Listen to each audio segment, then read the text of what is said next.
Hello, everyone. Welcome to the latest edition of the Liverpool.com podcast. I'm your host, Mo Stewart, and I'm joined this week by Ben Bocsak and David Lynch.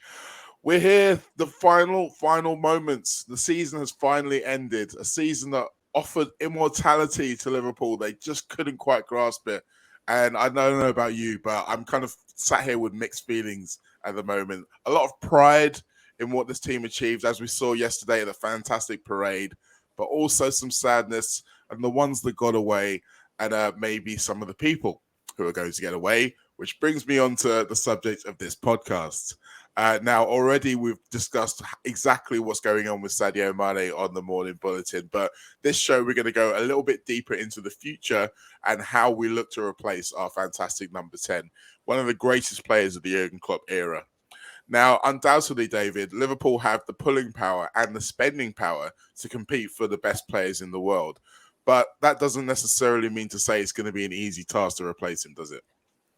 No, absolutely, because there's so many aspects of his all-round game that I think you makes it difficult to replace him. The versatility, the leadership, the quality, the mentality, the work rate, all these things that have been so key and have made him, for me, really the iconic Jurgen Klopp Liverpool player. Really, he has completed the entire journey with this team, dragged them along at times, and the fact that you've got to now consider somehow replacing a player who's so key, who's just started up front for you in the Champions League final, it's a huge task. I think the one thing that you would say is a positive is that Liverpool are pretty good at this sort of thing. The recruitment record in recent years has been remarkable, possibly best in class, really, in terms of across European football.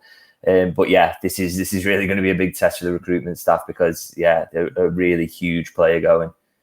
That is a very good point, though, David. They have got a lot of a good credit in the bank so far, even though there is going to be obviously the change of regime with Michael Edwards leaving and Julian Ward coming in. So I'll ask you this one, Ben.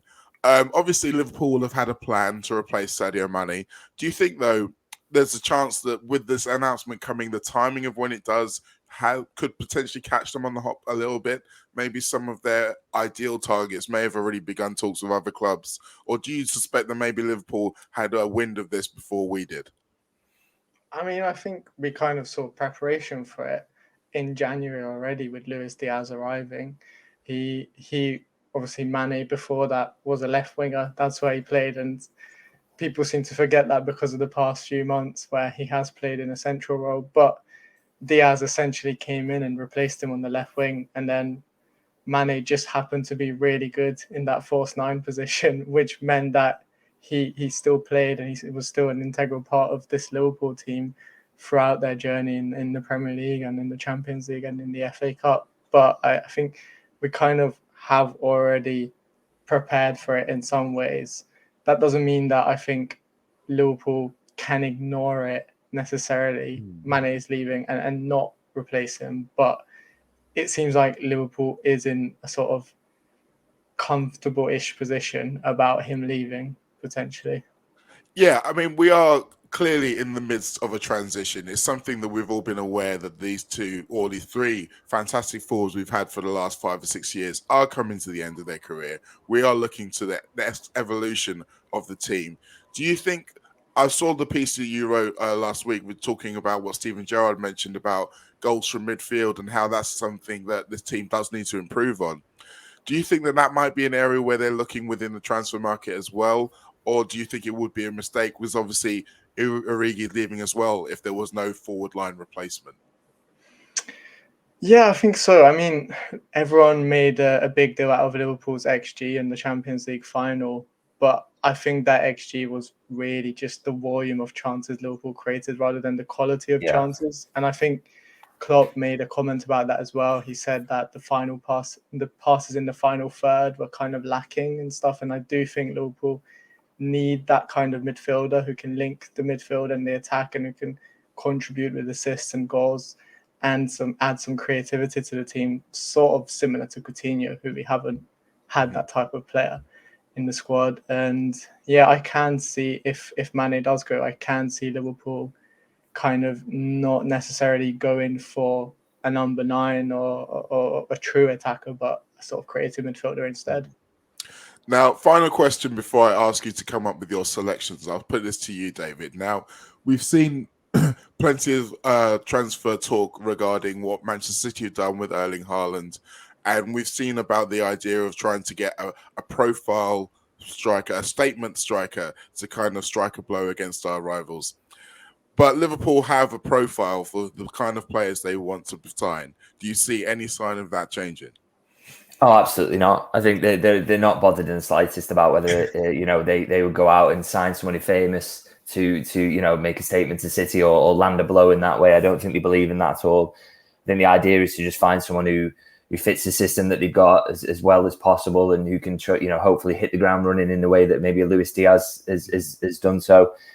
Finding someone who has played that type of football before and maybe shouldn't find the transition too difficult and has proven it at a certain level that they can get goals and play at that level. So I think, as long as they get that, as long as they get a good system fit, I don't think they're bothered too much about it being a big name. And I think that's, Liverpool fans should be happy about that, really. It can be sometimes maybe as a fan, you maybe stand back and think, it would be nice to get the big profile signings sometimes, but I think at the end of the day, you can't argue with the results that Liverpool have had over the last few years and what they do in work. So I expect a very similar approach again, to be honest. And the other key thing about that approach is if there is a player who fits that profile but is still expensive, then they haven't been afraid to pay that money out. So without any further ado, it's time to ask you for who you would be selecting to replace Sadio Mane. Now, Ben, give us your three options first of all, just a little introduction of each of them, and then we'll go back and discuss. Yeah, I'll probably do it based off of like who I prefer first and then who I prefer the least. So I'll go with Christopher Nkunku first. I just think he just seems like a Liverpool player. He's so versatile. He can play in any of the front three positions, could even potentially play as a number 10. He's creative as well as someone who can score goals. So he ranks, I think, in the 90th or 92nd percentile for shot creating actions per 90 on FBref, but he also ranks in the 99th percentile for goals scored per 90. So, you can see he's a finisher and a creator as well. And for that reason, I think he would be a perfect addition to that Liverpool team. Second, I'm going to go with, what we talked about, adding a midfielder to this Liverpool team and someone who can score goals and create. And I've gone with Dominic Szoboszlai, who is obviously Nkunku's teammate at Salzburg. And I think he would fit Liverpool in that sort of more advanced midfield role with a sort of double pivot behind him with Thiago and Fabinho potentially playing that double pivot. And he's someone who makes a lot of pressures. He has that high work ethic that Klopp wants from his players. He is creative. He has a dangerous shot from long distance. He's someone who looks for those sort of penetrative passes, but also is good at breaking in to the final third and scoring. I think CIES Football Observatory compared him to Kevin De Bruyne recently, which I can see there is a bit of resemblance there. Obviously, he's great from set pieces as well, but Liverpool, that's not really a priority for Liverpool because we do have Trent Alexander-Arnold and Andy Robertson, so it's not something that Liverpool will look at as sort of a need or something that they're lacking in. But I think he is an interesting option. And I think because Leipzig are so loaded with attacking midfielders, that's probably an area where they're willing to let someone go this summer. So it could be a good opportunity for Liverpool in terms of his age as well. He's 22. I think he's turning 22 later this year. So he is kind of the perfect age. And then last, I don't think maybe some Liverpool fans are not going to be happy with this one, but we do already have a new signing, and he is coming on the 1st of July. His name is Fabio Cavallo, and he's been brilliant in the Championship. He is someone who can also play on the wing, similar to Nkunku and Szoboszlai, that he can play as an advanced midfielder, and he can play as a false nine as well. And I know people will say, oh, he's only done it in the Championship. He has already scored in the Premier League as well, of course. And at the same time, like some recent Championship graduates this season include Arnaut Danjuma, who's now also being linked with a big move to Liverpool. I think recently Conor Gallagher has made the step up Ivan Toney as well. He's done well since coming from the Championship to the Premier League. I think Michael Olise, even though he's had injury problems, he's still averaged 0.70 goal contributions or there around for Crystal Palace. Mark Gray is even captain Crystal Palace. And then if you're looking at the season before last season in the Championship, Jared Bowen was playing there, Jude Bellingham was playing. So there's a lot of talent from the Championship and a lot of precedence for Championship players making the step up. So I think there is potential there for Cavallo to do the same. No, there's some bold claims in there, but I think they're all quite strong ones as well. I think the thing we have to remember, particularly starting with Carvalho, working backwards this time, Klopp and Pep Linders will have had a plan for him for a very, very long time because we've already spent 6 months trying to sign him. So they will have a plan for exactly how they want to integrate him to the side. So do you expect him to have the ability to have an early impact, or maybe he's going to have to struggle for game time early on? Or could you see him doing what Javier did at the start of last season, for example? So go on, Ben. If you For me, I think it all depends on his pre-season. Like with Elliott as well, he came in pre-season and he kind of stole the show for Liverpool. So as long as he has a solid pre-season, I think there is a chance there. And then of course, it's about, I think he has a great opportunity during the World Cup in around November time when some of the key Liverpool players will be gone to kind of show himself then as well. So I think it may take a little bit of time for him to adjust, which is natural for every sort of Liverpool player who comes into the system, except maybe for Luis Diaz or Mohamed Salah, who hit the ground running straight away. But I think over time there is potential there. There is great potential there. I think what's interesting about that one is that the Liverpool have said that they do see him as a forward initially as well. I know he's played in sort of central sort of midfield, attacking midfield positions, but they maybe do see him as a, maybe starting off that left-hand side, which obviously Mane had been moved away from since Diaz signed. But, maybe he can get a few minutes being Diaz is essentially his backup there and seeing how many minutes he can get off that position it'd be interesting to see. I don't see how he maybe factors across the other positions, maybe centrally. I mean, perhaps so, in fact, as a sort of Firmino type attacking midfielder / sort of forward.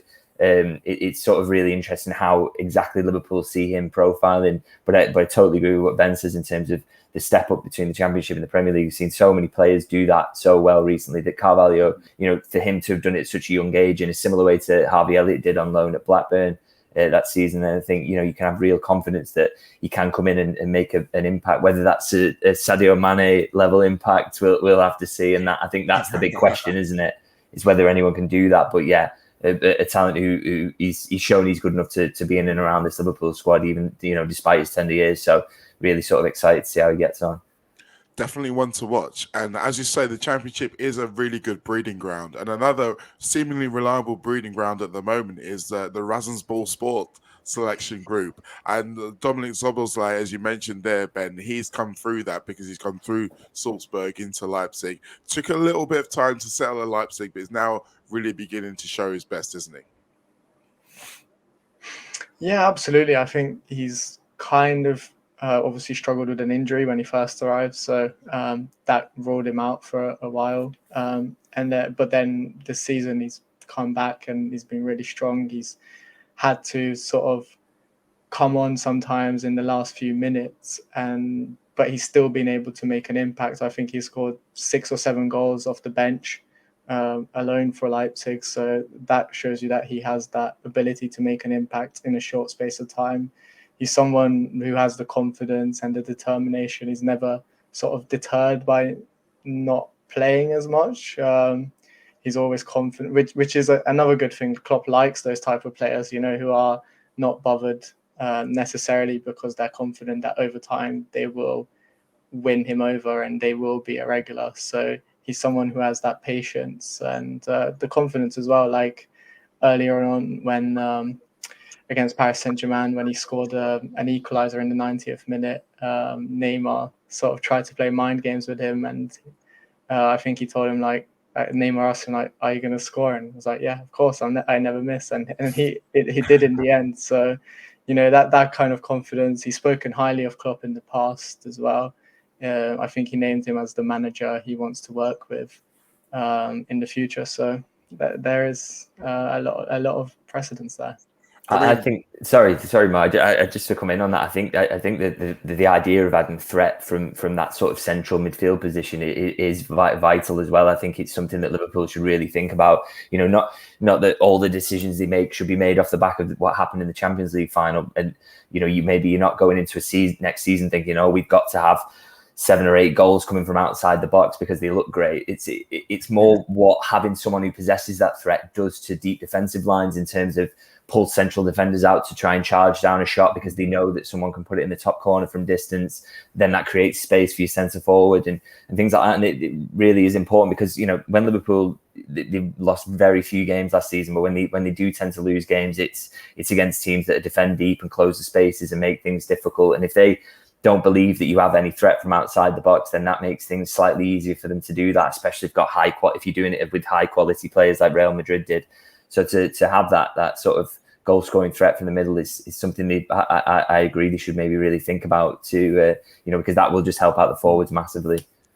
There is an interesting topic to talk about the lack of those kind of midfielders across European football in general. When you think about previous areas of the Steven Gerrard, even Frank Lampard kind of midfielder who would regularly score lots of goals from outside the box. It don't seem to be as many around. So if Liverpool can get the jump on this one, then that might be working really well. And to kind of bring Nkunku into the midfield conversation as well, Ben, that's one of the beauties of him. We have seen him play as an attacking midfielder. So if you are playing against maybe a team where you expect to dominate the ball, you're going to want to create a lot of chances, a low block team, as David said. You could have him and then another 3 forwards in front of him. Yeah, exactly. I mean, that would be the ideal sort of scenario for Liverpool. Obviously, they've tried it with Firmino in the past, and it has kind of worked at times when Firmino has come on. Unfortunately, in the Champions League, it didn't really. I feel like he kind of came on a bit too late, perhaps, in the final, but he has come on in the past, and Liverpool have looked good with that. They call it a front four, but I think Firmino, when he does play in that position, he's more as a sort of number 10 type. So I wouldn't call it a number 4, a front four necessarily, but I do think I would like to see a bit more of that against low block sides sometimes. Because now we have Thiago and Fabinho who are excellent at that double pivot. So we don't necessarily need to worry about the threat of counter-attacks, especially with the addition of Ibrahima Konate, who seems to have the pace and the ability to deal with counter-attacks well. And obviously the same with Virgil van Dijk. So I think that would be an interesting formation to try out more next season. I suspect we will see it more. I do think the Klopp's getting more and more used to it over the course of the last season or so. And with that many good forwards to choose from, it kind of makes sense. Okay, David, it's your turn now. As I say, the first 3, and then we'll dive in a little bit deeper. Yeah, so I want to state before this, I'm absolutely no scout. I wouldn't say I've got any level of expertise at picking players, and I'd prefer to leave it to the experts. But there's a few standouts who I think would maybe be options. Obviously, Nkunku is on my list as well, for all the reasons we sort of went through, basically just very flexible footballer who looks very made for Jurgen Klopp sort of football, really, that link with Leipzig and the Salzburg clubs. And because of the football they play, just seems like he'd be a very, very good fit for this Liverpool team. I think there are some question marks maybe to be answered over the strength of the Bundesliga at the moment and what the type of goals that forwards tend to score in that league in terms of counter-attacking goals, the sort that Liverpool don't get the chance to score as much these days because teams just tend to sit in and close space against them. And you do wonder whether Nkunku will maybe find that step up a little difficult in the way that Timo Werner did, coming from the same team to this league. But like we say, there's so much quality there that you hope he'd be able to make that transition. In terms of my second option, it got mentioned earlier, Arno Danjuma at Villarreal. Again, we said about players are making the step up from the Championship. He's made that move to La Liga and continued to score goals in the Champions League as well. Very impressive this season. I think the only thing you would maybe hold against him at the moment is whether he's had enough of that top level experience. But Liverpool have looked at him in the past and do like him. So you think if they are looking for a forward, he's at least going to be discussed somewhere among the recruitment staff. And then my third option was Bukayo Saka at Arsenal, which I know Arsenal fans would be devastated to hear that mention, or the possibility of losing one of the top young talents to a Premier League rival. But I just think a player of that quality, the quality he's shown at such a young age in this league, and I just think he's going to be a phenomenal player. If there is maybe one small doubt about him, it's about whether is he ready to come in and do what Liverpool need him to do. He is only 20. Does he need a little bit more time to get there? But yeah, it's a top quality player who Jurgen Klopp's made no secret that he likes, and Liverpool again, another one who they've watched very closely in the past. Maybe thought they had a chance of pinching him from Arsenal previously. So yeah, that's my three options. Maybe shoot them apart if you want, boys. I'm not sure. Well, far from shooting them apart, no. But I am going to zero in on the Saka one, because I think it's something that a lot of Liverpool fans have maybe daydreamed about at certain points over the last 2 seasons, because he does look like not only a really intelligent young player, but one who's got a lot of levels to go to. But the timing is the interesting part of it. And you mentioned, obviously, there are still parts of his game to develop, but also where Arsenal are in their development. And they missed out on the Champions League to Tottenham, which obviously is going to be a big blow to them. It's going to make them a weaker proposition in terms of bringing in players. But someone like Saka, he's got a strong connection to that club, and it almost feels like Arteta's building something. Is that going to be possibly one of the hardest parts of bringing him away from Arsenal at the moment? I just think Arsenal are in a very difficult position, regardless of that fact, though. He may wish to stay there and drag them back to the Champions League, but I think he's got 2 years left on his contract. I think he'd be daft if he signed an extension to that, just in terms of limiting his own options and making things difficult if he did need to get out. Say next season Arsenal finish outside the Champions League places again, he doesn't want to stick himself there by having another 4 years to run. So I think it's a tricky situation, and I think Arsenal again, they won't want to leave themselves in a situation where they're not getting the fee they should for a player of that potential. If they let him run it down to maybe 1 year next season, and then they only end up in the Europa League or the Europa Conference League, it's a very, very difficult situation, which makes you think that if Liverpool went in hard with a really decent fee for a player they've liked for a long time, so it's feasible, then maybe that would make things really difficult for Arsenal. I think there's so much appeal there in terms of his versatility as well, that he can play in so many different positions. But I also think that because you've seen a lot more of him recently, maybe on the right hand side of the attack, and Liverpool may look at it thinking maybe that's the area we strengthen rather than left hand side, because they've moved Mane away from there. It's Diaz's preferred position. It's where Jota can work sometimes. He probably prefers that maybe to being up front. And then you've also got Cavallo who want to play off that side. So I think there's an argument that maybe if you're looking to strengthen now and you go for a forward, that maybe you do go for a left footer who plays on the right hand side. And I think Saka fits that bill. I think it's just, there's so much about this move that makes sense. It's just like you say, maybe Saka would think, do I want to hang on? But I just think the opportunity to play under Klopp, to play guaranteed Champions League football, to challenge for trophies, and also know that you're working with a manager who's consistently makes young players better. I just think it would appeal to him so much. It just seems like a no-brainer, really, to me, to think that he would be one of the names he would really be considering. It would be a really interesting move, and particularly that point you make about strengthening on the right-hand side, Ben, because what that kind of brings into play is the other unspoken thing, which we haven't really talked about in this show at all, which is Mo Salah, who has said that he's definitely going to be here next season, but I feel like there is some space between those quotes to fill in the likelihood of whether or not he's going to be here beyond that. So the idea of Liverpool bringing in someone like Bukayo Saka and looking at him as a future mainstay on that right-hand side, where does that put things with Mohamed Salah? And do you think that Liverpool would be even concerned about how he would feel about him bringing in Bukayo Saka?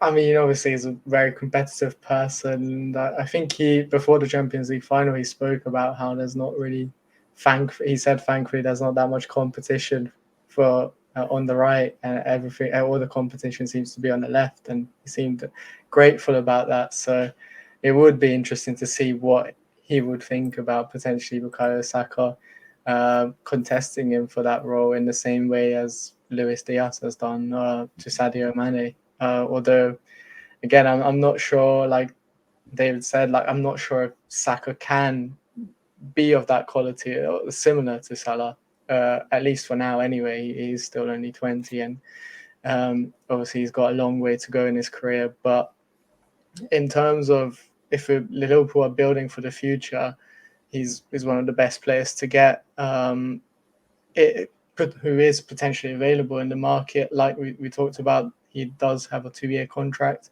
I think Arsenal have tried to extend that contract, but he's kind of stalled on negotiations, rightfully so, because Arsenal do feel like a club who are kind of just stuck in between that Europa League and no Europa League sort of limbo. They haven't really made the step up to the Champions League, and I think this season was probably one of their best chances of making the Champions League. I mean, they were 4 points up with 3 games to go, and or something like that, and they still failed to miss out on that spot. So I think Saka will think about his future in the coming weeks and months potentially, and definitely in the coming year. And if Liverpool have the funds and the means to bring him to the club with the potential sale of Mane, then I think it's a no-brainer. It is, and I'm always in favor of power moves that make you better and one of your rivals weaker. That's always one of my favorites. So yes, that's another tick for Saka. Come on, Bukayo, you know it makes sense. Now, with talk about Arnaut Danjuma now as well. He is a little bit older than Saka, but as you mentioned, hasn't necessarily had a whole lot of top flight experience. Now he's someone who's been interested in Manchester United from what I've seen so far, Ben. Do you think that he would probably get more games in that team? And when you think towards someone like the World Cup that's coming, he's still trying to establish himself in that Dutch national squad. Maybe that might be more appealing to him at this stage, even though it is obviously Manchester United. I mean, I don't necessarily think so. I think if Mane is to leave Liverpool, then there is a chance for Danjuma to play a lot of games, because he is someone who can play centrally and has done so for Villarreal, as well as being able to play on the left and the right. And I think in terms of, he knows that Liverpool were interested in him last summer, so he knows the club have watched him for a long time, and they've liked him for a long time. And I think as a player, that will maybe in some way be appealing to him, because he knows that the club have kept an eye on him and they kind of have a vision for him, and they see his potential, fitting in with what Jurgen Klopp needs at Liverpool.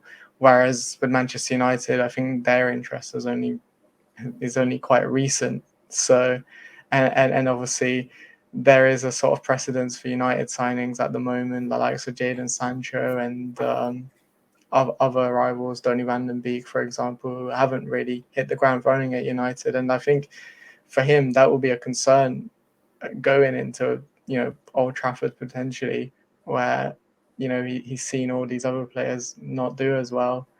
And then at the same time, Luis Diaz has come in at Liverpool, and people were sort of, had question marks whether he's going to play, how much is he going to play. He's basically played most of the minutes available to him at the club since he's come, and I think that will kind of make him feel more confident about the whole situation.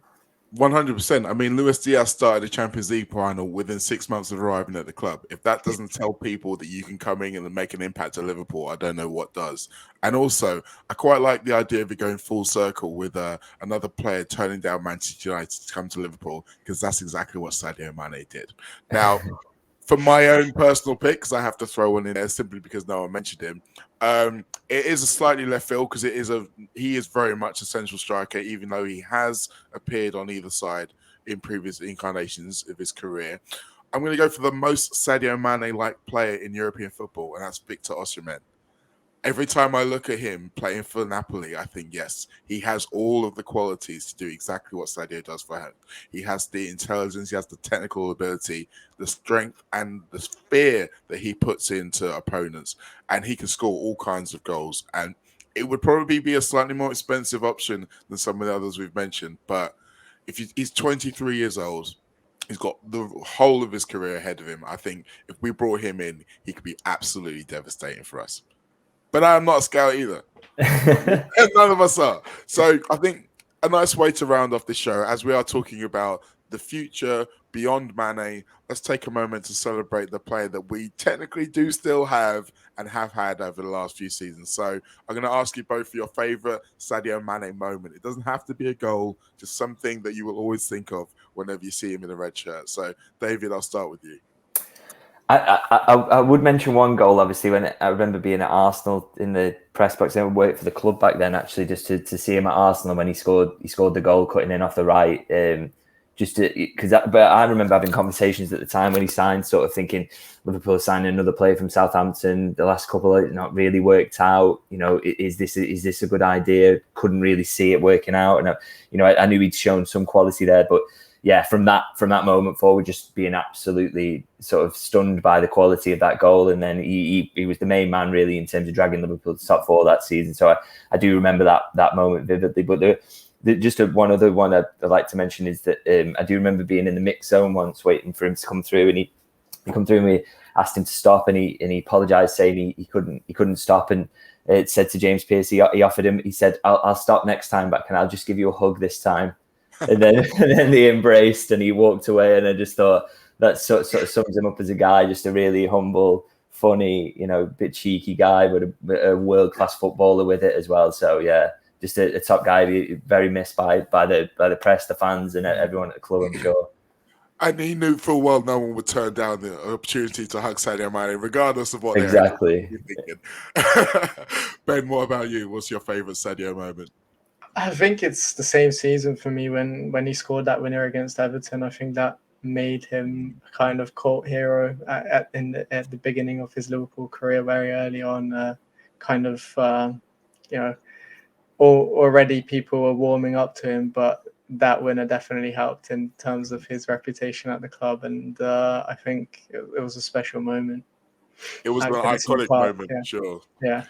And the first of a long relationship with making Everton feel sad, which brings me on to my choice, which is actually from the title-winning season, 1920 season. And it's not just the goal he scored, which is a fantastic breakaway by Trent Alexander-Arnold and a beautiful finish, but he was unplayable in that game. He set one up for Origi, he set one up for Shaqiri as well. And it was just symptomatic of how imperious he was that season. I remember coming away from 2019 where we won the Champions League thinking, how is this going to change us? How are we going to be able to go that final step? And he, at so many different points in that year, stood up and said, we are going to get this. We are going to go and take that title. And that game is one I always remember, because after I remember coming out of it just thinking, yeah, Sadio Mane is not going to settle for not winning this league. And as it turned out, he was right. Unfortunately, it looks like he'll only get one Premier League title with Liverpool, but all the memories he has given us, I want to say thank you personally. Just I want to say thank you to David and Ben for joining us on this little trip. Whoever Liverpool decide to replace him with, let's hope he's as good. See you all next week.